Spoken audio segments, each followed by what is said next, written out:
Hello friends, welcome back to my YouTube learning channel. आज का word है abbreviation.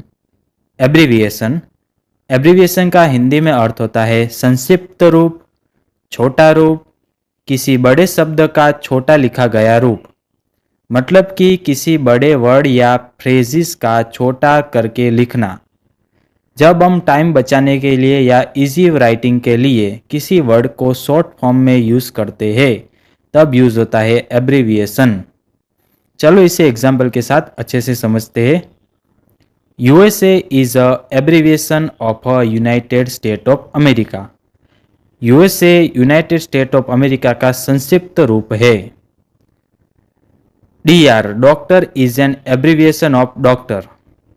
D R doctor का छोटा रूप है।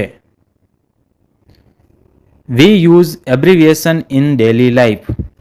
हम रोजमर्रा के रोजिंदे जीवन में एब्रीविएशन का उपयोग करते हैं। सो फ्रेंड्स, आज का वर्ड था एब्रीविएशन। मिलते हैं नेक्स्ट न्यू वर्ड के साथ। चैनल को लाइक करो, शेयर करो, सब्सक्राइब करो। धन्यवाद।